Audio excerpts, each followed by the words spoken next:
Hey everyone. Hey. Welcome, welcome, welcome everyone who's here, everyone who's still coming, still getting it together. We are without our normal voice behind the curtain today to introduce us in our topic, but you know you are here to hear about our quarterly How to Become an IBCLC topic. We do those through different lenses. This time, our lens is recertifying. Like, why do this again? Why get back in the game? As Nikki was saying, and that is a question worth answering. I will start though with introductions. I am Nikki Killings, Director of Equity, Inclusion, and Belonging at LER. Shout out to LER, our gracious hosts who make this platform available to us. I am a private practice IBCLC who these days is spending more time training trainers and being a professional of the professionals. I am doing equity strategy consulting for organizations and doing the work to make our field more equitable by equipping our birth workers and lactation supporters in respectful communications and engaging with cultural humility. Woo! Also, I am in this work with my dear friend and co-good troublemaker, Nikki Hunter Greenway, who will tell you more about what that means for us to be in cahoots together. Hello, everyone. Good morning to our West Coast people. Good afternoon to our East Coast people. And it's probably tomorrow for everybody else. Hello, everyone. I am Nikki Hunter Greenaway, also known as Nurse Nikki. I'm a board certified family nurse practitioner and an IBCLC. I'm practicing in both, I have a private practice in both New Orleans and Houston. Recently in Houston, and I spend most of my days getting acclimated to the new space that is Houston. Welcome everyone. We're in the world of Texas, because y'all know we're different. Come on. We can break off at any moment, any moment, and become crazier than what we are. So welcome everyone to our quarterly talk. We're happy to be here, but I think that Nikki will probably reflect my same sentiments, and it's a weird space. Mercury is in retrograde and doing some things. If you believe in that, it's been a weird week. It's just been a weird week. It's been a weird week. So we'll check in. Audience, we'd love to hear both where you are and how you're doing. We want to check in with you. So please show us or tell us in the question box. Please tell us all about how you are showing up in this space today. What are you coming with? What has your experience been this week? Is Mercury in retrograde for you? We'd love to hear about it. We certainly want to let you know that you're not alone, however you are feeling. Ooh, I see someone in Spain. I'm gonna move my nice box here so I can see more. Y'all forgive us as we're being a little extra today with our technology. I'm trying to see more. Okay, all right. Thank you, Spain. Fantastic. Welcome. All right. Yeah, strange week. It has been. Yeah. My check-in, I wish I had the words for it. It's been a strange week. Things keep happening that are really strange.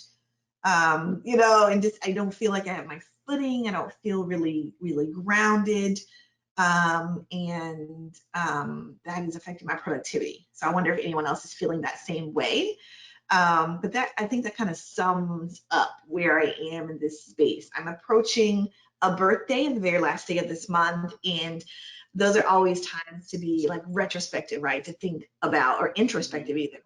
Think about kind of where you are and how you're feeling, how you're managing, how the world, I don't know where you are in comparison to where you were last year this time, or where you thought you may be. That I'm in the space of all of that. And so, I don't know, but grateful. I am well. My loved ones and dear ones are well.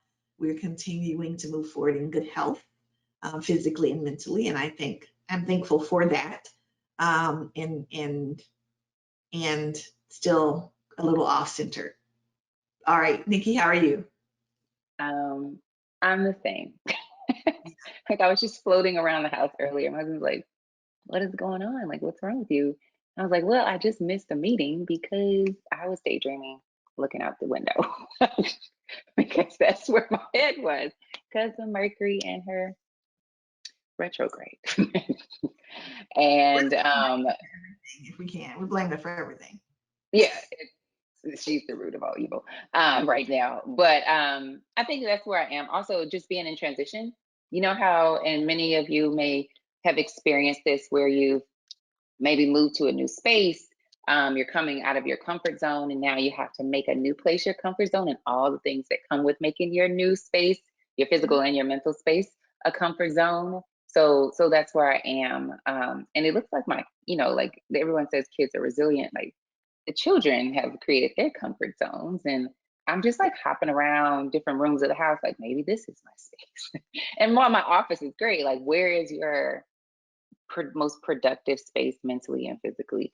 So yeah, that's where I'm. But everyone is well for the most part, and we're finding joy in our new home and our new space. And it is exciting to like, what does lactation look like? What does my practice look like here in another space? So that's exciting. So if you're in Houston area, or in Texas in general, because it's really big, let me know, holler at me, and we can connect in some way so I can understand your grand state. Yeah, thank you. Welcome, Waterford, Michigan, saying, yeah, it's a bit of a strange week. It's a bit of a strange week. We're not alone here, Nikki. And then welcome again from Spain. The responder from Spain is an old friend of LAR's original owner and founder, Virgie Hughes. So you go way back with LAR. Welcome. Again, continue to tell us how you're showing up in this space today. We want to honor whatever it is you're bringing and let you know you're not alone in any way. Audience, thank you for being with us. All right, yeah. So that kind of sums up what we're bringing to the space, how we're feeling. If we seem a little off, if our energy seems a little different, it's because it is. I think it's because it is. But we're here, and we're here to talk through a couple of things with you. One is recertification. Why or should we recertify? What does that mean? And it can be related to IBCLC or any other lactation supporter credential that you're carrying. Like, why stay in this work? And then once we talk about why, assuming that most of us we'll talk about what that looks like and what are ways to do so. Talk about some resources that are available out there, and as is kind of the norm for Nikki and I, and the work that we do will help to hopefully demystify some of the mystery around this particular part of being an IBCLC, which is recertification. And so I'll do my very best to talk through some of the requirements and some of the things you may not have known were available to you in terms of recertifying as an IBCLC. But first, why do it? Audience, please share with us why you would recertify. What is the value in it to you? Why does it make sense to you? Why would you stay in this game, as it were, in your community, in the line of work, the way that you're approaching lactation support? Why are you staying in it? While you're doing that, I'm going to toss it to my friend and co-host here. Why, Nikki? Why are you staying in the game? Well, I haven't fully determined that yet. We get a newsflash. Did I say I was staying up in here with y'all? You have no choice. Did Did I mention that I was recertified? I'm not there yet, but I will say this. It's kind of some of the same reasons why I did get the certification, right? Because of the opportunities it affords me to present to my community. It's not about me. It's not about those letters, because I mean, all of us in some way have an alphabet soup in some way behind our name. However, I think it's important for us to stay true to our why and our mission. Like, I can do this work without the credentials. And I think that's one thing that when we're talking about some providers that have them, some of y'all been doing this for a long time. Before there was this hype of becoming the top tier of the lactation community. So getting it again, it's kind of like it opens some spaces for you. It creates some sense of professionalism, as some people would say. And it puts you in rooms that are at tables that you would normally, or a part of discussions and care teams that you normally wouldn't be a part of. So that's why I'm continuing to do it. And I mean, if we're truly honest, Nikki and Nikki IBCLC wouldn't be Nikki and Nikki IBCLC if one of us didn't have the IBCLC. Okay, that's true. That's true. So I'm doing it for you, friend. I'm doing it for you. And I will not let you off. You're stuck with me. Yeah, I think I can relate to all those responses. Real quickly, our audience is chiming in. Someone says, I stay in the game to help families, which I think we can all relate to. Someone says, I say that pediatricians around here drop breastfeeding like a hot potato if any problems or challenges arise. So I think that resonates with me because my why was, if not me, then who? If I weren't here to advocate for these families, they may just be left without any type of breastfeeding support. And does it require a credential? We'll talk about that. Does it? Mm-hmm. Someone says, I feel like we're finally on the same page with the benefits of breastfeeding. There's so few people available to help families in challenges with breastfeeding. Same. Yep. Yep. Yeah. You see this next one here, Nikki? I am just getting used to this. There we are. I had to move it and make it bigger so I get it. Yeah. Oh, there it is. Yeah, this person's a certified nurse midwife, started as a certified breastfeeding educator in IBCLC, but have been in the research space for 10 plus years and now wanting to step back into direct care. They say they love breastfeeding and are too old and tired to stay up all night attending births. I've been called on to help some postpartum women ad hoc of late, and it made me think this might be a beautiful next chapter in Spain. And that's the beauty of it, because it's an international certification. I love that. You know what? Responding. I was thinking of getting, as my work evolved, it's getting more and more away from direct care, if I'm being honest. And I think that's really interesting that as your work evolves, you're getting more back drawn to it. And I think it says something really interesting about this field of work. There's so many different ways we can approach it and show up in it to support families, and it looks very different. It looks different depending upon where you are, what your community needs are. I had a discussion with someone who's fairly new to the field just this week, and they were saying to me, they noticed that it looks like my direct service is declining as I'm doing more and more work servicing professionals. And they said, I feel like that's where I'm going to end up in this work as well. And I said, can I tell you something? It's just as valid. It's just as valid. Whether you're doing direct care or you're working in academia or you're working in research or you're working, whatever you're doing to support families, if you're trying to change the narrative, if you're working in legislation, whatever you're doing to support families is all valid, as valid as one another, as the other, sort of, you feel like directly supporting families in person at bedside is what you are called to do. That is absolutely needed and necessary if you're called to change the narrative legislatively, if you're called to show up in the university setting and teach the next generation of lactation supporters. All valid and all benefit from having the advanced credential, or at least keeping up to date on the latest research involved with the work. Nikki, I think that what's interesting with both of us as we approach the work is our work is private practice, so community based. And so there's definitely an argument that you don't need to have an IBCLC to do effective community based lactation support, right? I think I would agree with that. I think you would agree with that. Yep. And that was part of your hesitance in getting the credential for so long. Like, I need it. Right. But I found it as a bridge, right? As a bridge between hospital and community care. Because in the hospital, you're an IBCLC working in that space. And in the community, if you're not, it is a little bit harder to infiltrate that space and to have impact. And I think for me, being a nurse practitioner also helped. And then having the credential, and it's like, look, I'm out here in the community trying to, keep hope alive from what you started in the hospital, helping this parent. How can we work together? And it really, really started interesting conversations because it is very unusual to have a nurse practitioner IBCLC in the community setting in private practice.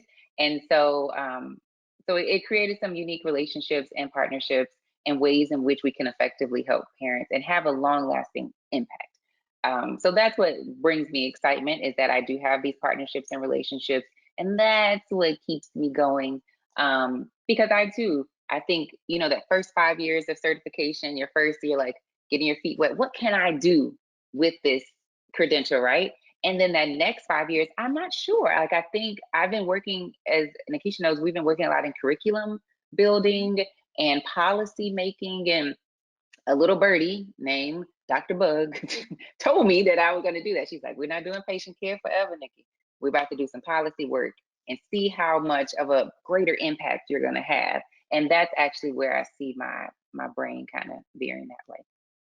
Yeah, which I think is exciting as we see more and more folks entering the field and a diverse representation of folks entering the field. It's okay to say to ourselves, we don't have to do this work the same way we did it when we entered it. It can morph and change and evolve into some other contribution, and all of them are valid. So why then, or is it necessary to recertify, to re-up, to do the work, to pay the money? Oh my It's not gosh. cheap, to pay the money Cheap. up until this year to sit the exam again, possibly, you know, to be able to maintain these letters. For me, it ended up being worth it. There's a couple things. Again, it's the if not me, then who? If not me, then who? Who's in this community doing this work, and who's showing up in the ways that I do? We talked about in your lactation work, creating or finding the niche, finding the hole that only you can fill.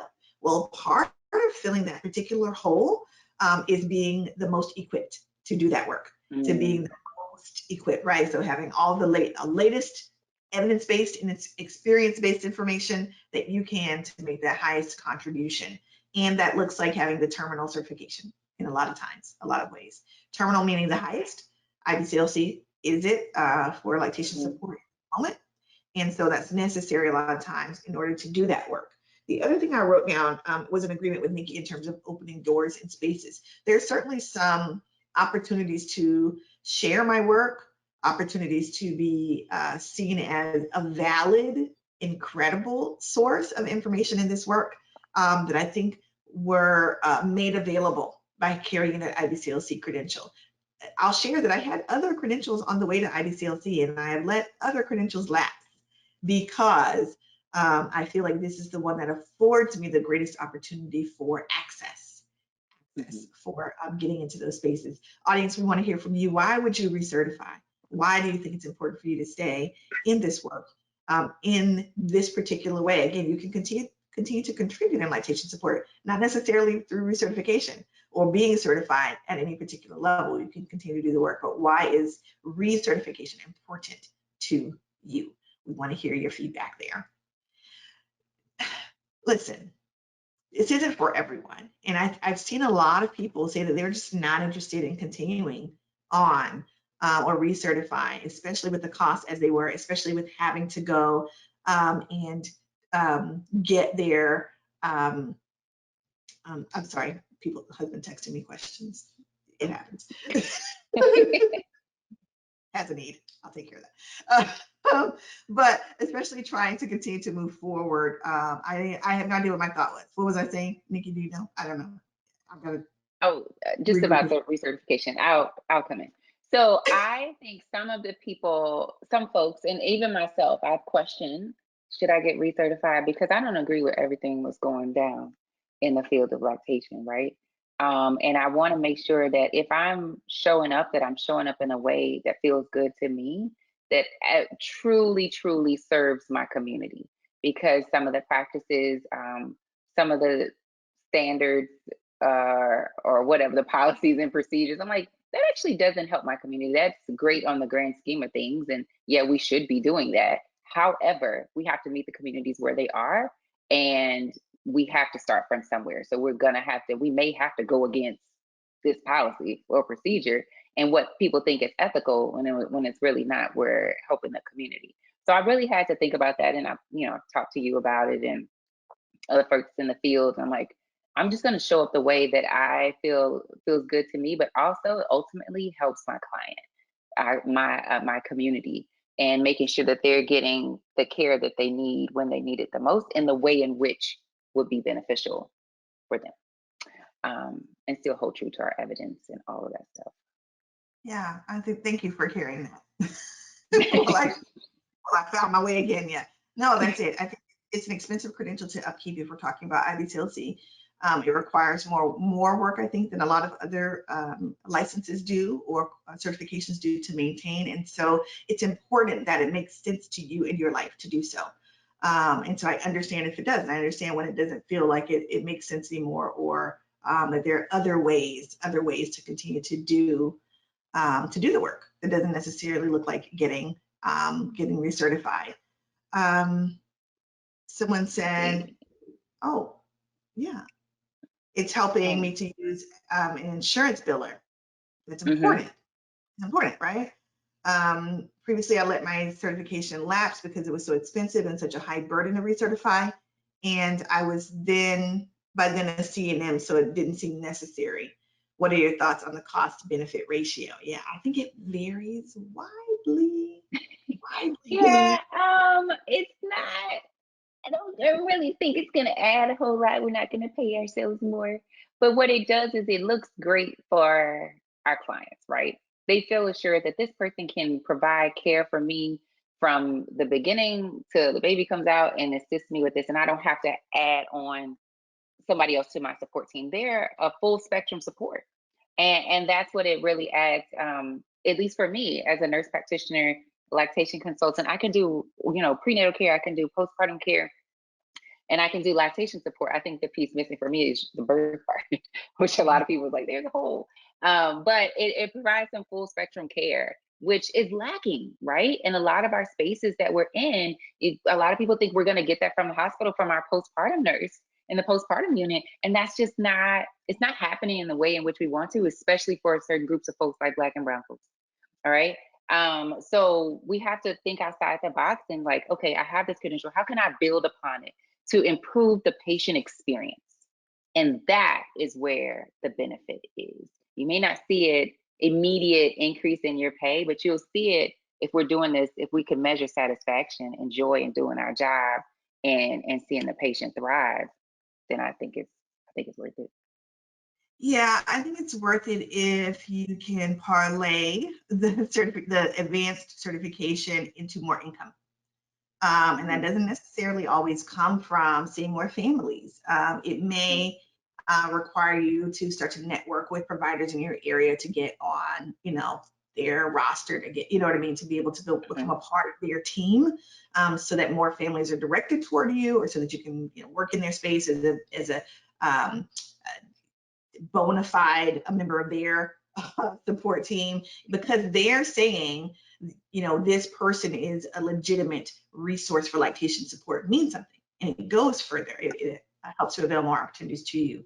And so if you can find that sweet spot where you're able to create more income by having that credential, it certainly is worth it. I hear you though. This person says, I worry that the cost of recertification greatly impacts our IBCLCs from previously underrepresented populations. I agree. Absolutely. It's prohibitive. It's prohibitive. Yeah, And in certain states, so let's say in Louisiana, and when I was certified in 2018, I think we've established, when I first got my certification in 2018, I've been doing this work for 12 years, but I didn't find the need for it, right? So I got it then. I was number 5 as far as Black IBCLCs in the state of Louisiana. Fast forward now to 2021, there are 6. Like, we're not making huge huge jumps here because it takes so long. We have all of these things. You have to, certs cost money. And we can't wait to IBCLC day in March to get those free certs, and you're surely not going to get all the ones that you need. So, and no one's just handing these things out like they are CEs for nurses or for doctors. And so if they're a little bit harder to come by, And especially if you wanted something like if tongue ties are your jam and you're like, oh, I want to hear about this. But if it's something about something you're like, what? I don't want to hear about the microbiology of that. Like, how is it going to add to? So then you're out there just getting frivolous SERPs that you're like, I don't even know what I just learned. That's not even in my realm, right? So it's a cluster or something. And it can be trifling. It really can. But we have to think about our why, go back all the way back to our why and why are we doing this. And we kind of have to get creative. We should want to support everyone who takes the time and effort and sacrifice to be able to get initially certified. Absolutely. I feel like people should have mentors, and Nikisha has been mine, pulling me along, sometimes dragging me along, getting me straight. I even got my cert tracker. Like, I have my Excel spreadsheet to keep up with all of this jazz and getting me together. So yeah. I think everyone needs someone like that. I yeah, have lost my way a couple times. Like, is this something I want to keep doing? But yeah, I agree though that it's a very, very personal decision. It is, and once you come to it, I think you can have some confidence that it makes sense for you and your situation, but it can be a difficult one to come to every 5 years. I just recertified in 2020.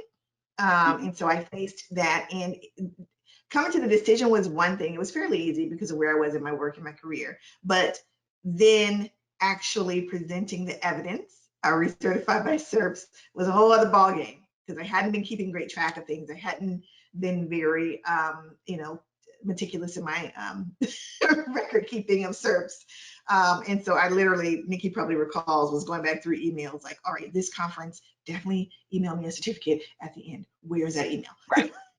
Right. So, And we talked about this with Jania about, keeping a Google Drive, put in the moment you get it, scan it and put it in there so you can keep up with that. Annie Frisbee has a great cert tracker that is pretty cool. So please track your stuff, because what you don't want to happen is that it comes up on certification. You're like, I got to sit here for the next 2 days and look at and do all this work.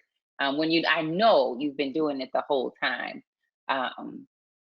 So make the time. I think for me, what it's been is just having a day every other week or a day a week, and I'm sitting there and I'm like, you know what, this month my focus is going to be on stomach size, and as we know, that's like a very basic thing, but like, I want to read up on it, so I joined a listserv and I've been sharing it with you. But and like hearing what other people are saying about how much milk they tell parents to give their babies when they're bottle fed, when they're exclusively pumping. So it's been really interesting about the research. And then we talked about apno the other day, and we're like, whoa, look at that. Look at all this research now about apno and what people are saying about apno. So just constantly re-upping yourself, find what you're interested in, going back to your niche, and then find the SERPs that apply to it. that's a great point, and all that's a part of remaining current. I'll shift here in a second to what IBCLC says qualifies as recertifying today. Things will continue to expand and change, but one of those is staying current on the information. As Nikki has said, there's a rich conversation happening right now around all-purpose nipple ointment. There's conversation around yeast of the nipple and whether that's a thing, nipple thrush. There's conversations around the AAP recently changed their guidelines about mixing different temperatures and ages of milk, and that's a hot discussion. And so if you are not staying current and at the forefront of these discussions, you could very well fall behind in terms of what current recommendations are. And it's so difficult to get caught back up. And so if we make this a concerted effort around, okay, I know I'm going to recertify, I've made that decision, I've decided this is the thing I want to do, then I know I need to stay really engaged and sharp so my parents are getting the highest level of care, but also the most recently researched, the most current evidence-based approach information that's out there. Right.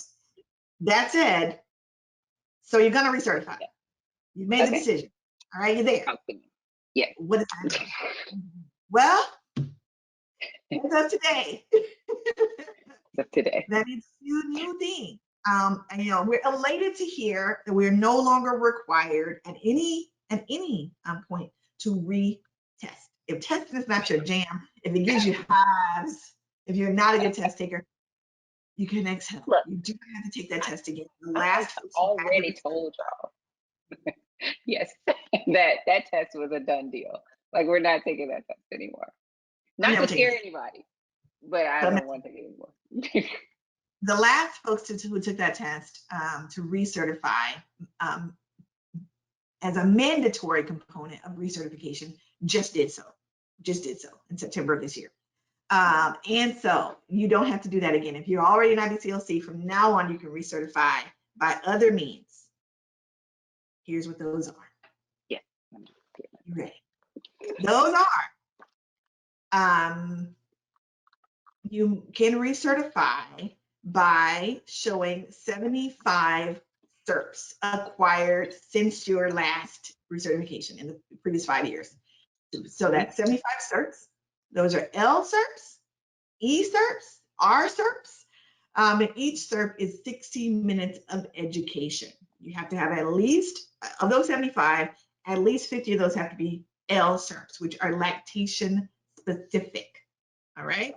It's education that is specifically about human lactation and breastfeeding. A minimum of 5 of those have to be about professional ethics and conduct. And the remaining ones can be about education. Those are CERPs, right? Mm-hmm. Sorry. Those can be L, E, or R CERPs and are just general education, but you've got to get at least 5 that are ethics based and at least 50 that are lactation based. Y'all got that? So 75 hours. That was always the case. If you didn't recertify by exam, you had to have 75 CERPs, and those can be costly if you don't, get fined. Take the time intentionally to find low cost and or free CERPs providing courses. There's more. New added to this are you have to show that you are actually doing some sort of lactation practice, clinical practice, for 250 hours since the last time. All right? Oh, yeah. 250 hours. All right. What does that mean exactly? Well, it means a few different things, and I'll break down what that means in just a second here. But also there is a requirement for you taking some basic life support education, being up to date on that as well. And then all certificates, regardless of certification method, must meet these 2 things. So you have to have the hours, 250, 75 CERPs, 250 hours of clinical practice, and up to date on basic life support. Real quick, what those 250 practice hours can look like. All right. That is full or part-time lactation consulting in the area of education, administration, research, actual clinical practice, or advocacy. So there's lots of room here in what those 250 hours can be spent doing, and you can do it as a volunteer or paid. And then Nikki, our resident life support education guru here, can tell you more about the various ways that you can get that life support certification up to date, but they say that it can be CPR, NRP, any of those things. And if you teach the course, you get extra, a little bonus for teaching. You get extra for doing so. Yeah. Woo. That 250-hour thing is new. I want to make sure I stop that for a second, because some of us have been recertifying without having actually seen parents, or maybe being very active at all in the work. They have added that component because they want to make sure that you are actually actively involved in lactation work and not just, recertifying every few years because it's a credential you want to keep. Also of note, they're adding another component, and that component is, okay, you don't have to test anymore, but you can't just take any old CERPs that you want randomly that are, related to human lactation in general. They'll be adding a self-assessment. So you will assess various areas of lactation and where those weaknesses present. If it shows that you are weak in tethered oral ties, are weak in, I don't know, assessing oral anatomy, breast assessment, if you're weak in whatever areas you find yourself weak in, I hope There'll be a communications component, a diversity component to those. Whatever areas you find yourself weak in from this self-assessment, they are expecting that that's where you will focus your continuing education acquirements. All right. So wherever you find yourself having a gaping hole, you will be able to shift your focus in getting continuing education around those areas. That I think is kind of, that's new and interesting. All right, I got more. Y'all want more? We have a question here.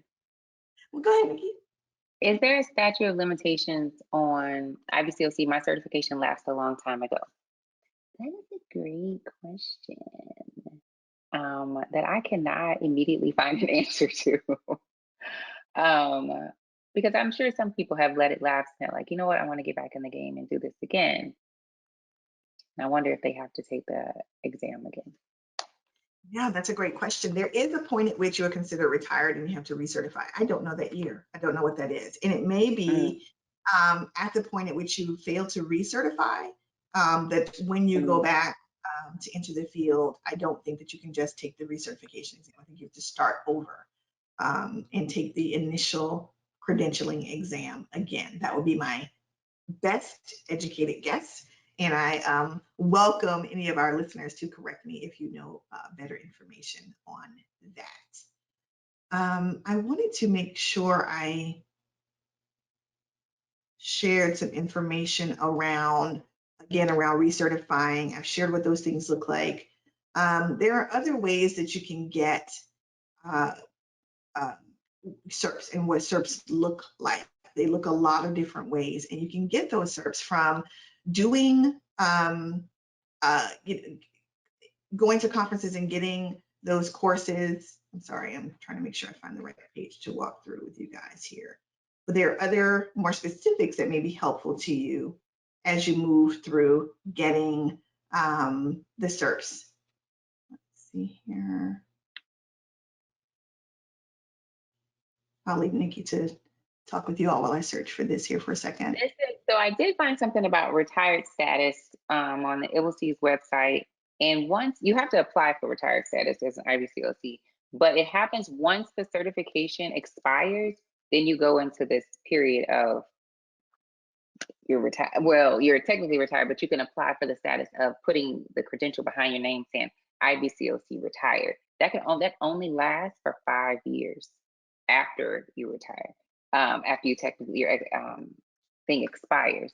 So then I'm assuming, and even though it doesn't give a clear communication, and this was just updated in 2020 because it does have some 2022 dates on it, then you have to retake the certification exam and you have to reapply all over again.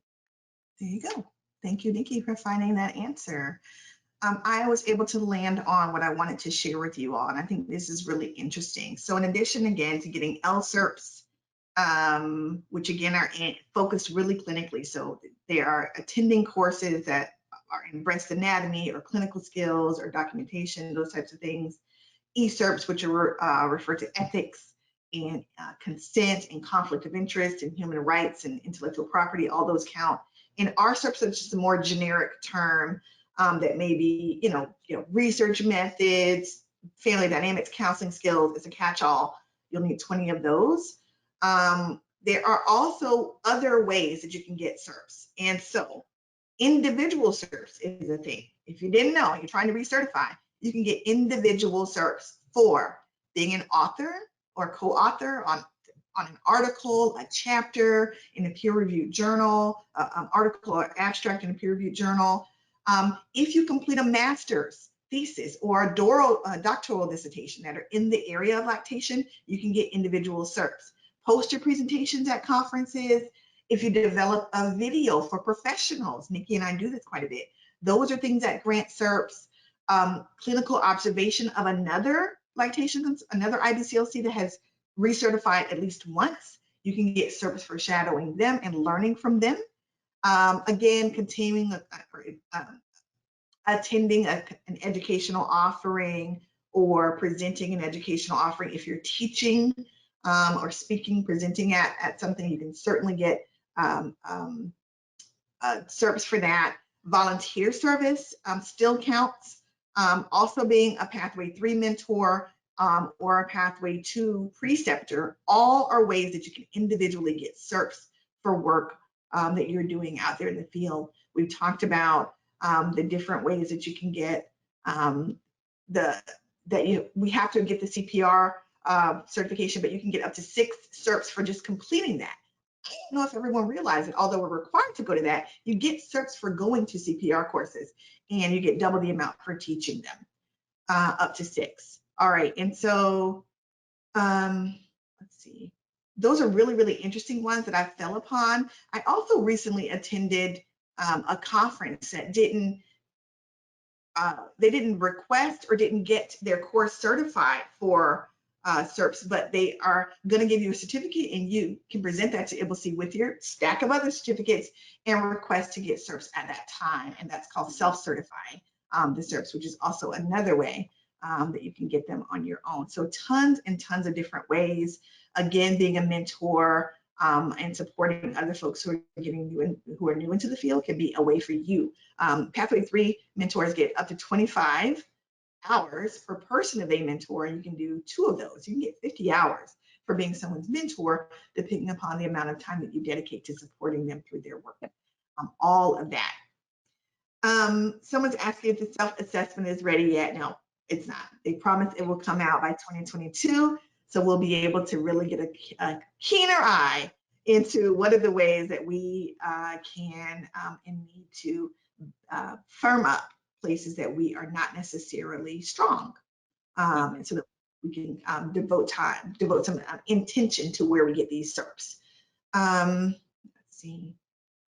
I answered somebody's question. I put in the chat the statute of limitations. Thank you, Wendy, for giving us that answer. And then I also added a couple of trackers. So the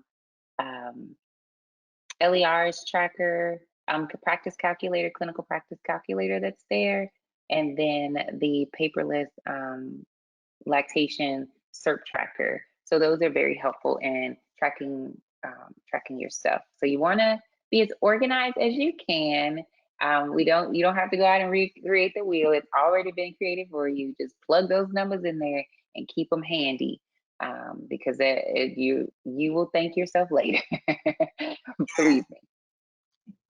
Absolutely. I'm sharing with you in the chat all the stuff I just read through. IBCLC's guidelines for individual CERPs, their individual CERPs guide. It is fascinating, guys. You will find that there are ways that you have probably already been doing really valuable CERPs earning work that you did not realize. So check it out, dig deep into that, and you will be, I think, pleased as you start to work through what you've done so far to get closer to recertification. Also, as Nikki shared, there are free resources out there available to you, not just for tracking, but for also earning certs through coursework. Periodically, LER will have classes available that are at no cost, but that are CERPs granting. So keep your eye always on LER for those opportunities. Nikki, what else did you find in your search for free or low cost? I'm adding some to the chat right now, so y'all see these links coming through of some. So breastfeedingusa.org has some continuing education opportunities. iLactation, Alabama Breastfeeding, and check with your coalition. Like a lot of times they'll have meetings or that focus on a certain topic, and they'll be offering CERPs there. I think a lot of my CERPs from Louisiana Breastfeeding Coalition, and they'll have like a mini conference at a hospital that's like 4 hours. I'm like, so check locally. You don't have to always find them online, and that's so interesting. We do find a lot of our stuff online, but you can get it locally from some of your own spaces. It could be a conference about how we could get more people breastfeeding, and looking at just the basics, going over the basics, and that may suit you just well. So be on the lookout for local stuff. Absolutely. I'm adding to the chat USLCA, the United States Lactation Consultant Association's recorded webinar series that are free or low cost. There are also frequently ones advertised through the United States Breastfeeding Committee. So don't miss an opportunity to visit USBC. It's breastfeeding.org is the website. I'll also drop that in the chat for wonderful opportunities to get education free or no cost. We're hooking y'all up today. Make sure you visit all of these places, bookmark them so that you can keep track of ways that you can continue to check those boxes and accumulate those SERPs at free or low cost. Those are all great. See, audience, if you know of any places that we've not mentioned, anything that you want to share in terms of places folks can get resources for recertifying or free or low cost SERPs, make sure you share those with us. We are all ears. We want to make sure that we get those as well. And thank you in advance for everyone who's being so engaging in the chat with us today. If we didn't mention, I think we did. This is Nikki and I's first time actually running the chat ourselves, so we can see as you're typing in what you're saying to us. Yes. We usually have someone in the background capturing your thoughts and texting them to us, so we can just glance at our phone really quickly. But you have you've been talking directly to us today, and we're reading and responding to your thoughts. And so that's been pretty fun. Thank you for engaging with us. I like that. Yeah. Any questions that anyone, maybe you're here and you haven't, you're like, I need to get to certification. We have some time left to just talk about the basics. Does anyone have any questions about how to become an IBCLC the first time? Oh, absolutely. Since the heading was how to become an IBCLC, you may have found yourself here trying to figure out how to do it the first time. And we're happy to talk with you through that as well. But a lot of this information applies to you too, my friends. You can take advantage of all these courses and accumulate hours. I would be remiss if I didn't share. I have to go back up to the very top of the chat from before you all even came on. The LER has a fantastic, fantastic program that's also available. It is our recertification courses. I'm trying to copy that. My copy and paste is not working very well lately. So I may ask. I got it. I think I got it. For recertification, thank you. So LER has a course that has a 75-hour bundle of all the certs you need across a wide variety of topics. It is fantastic. It's pricey at around $800. However, here's the good news. The good news is that you can pay for it in installments over the course of 5 years. So if you plan ahead, you don't have to pay that whole $800 at first. You can pay it in installments. You can pay it as you accumulate, check the boxes in those courses over the course of 5 years. Plan ahead so it doesn't hurt your pocket as much. LER is to be your source of recertification courses. And I am, an example of someone who was able to recertify through those courses. So I stand by and definitely endorse the coursework there. And in my role at LER, working constantly to make sure those courses are inclusive and representative of the communities that you are supporting. And so I endorse those for that reason, as well as many others. Oh, we got a question here. Thank you. Someone said IBCLCs do all the things, including monitoring the chat during our lives. True story. Yes.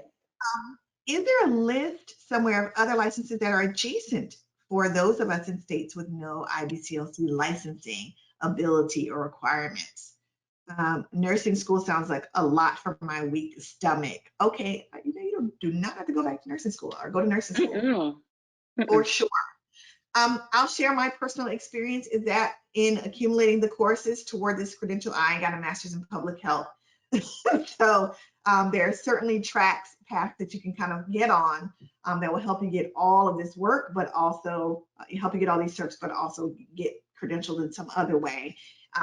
As you know, you heard, one of the things you can do to accumulate a lot of certs is get a higher level degree or continue in a continuing education towards some other certification, but being involved in that coursework gets you certs to recertify or certify initially. And so I don't know of such a list. Nikki, do you know of such a list?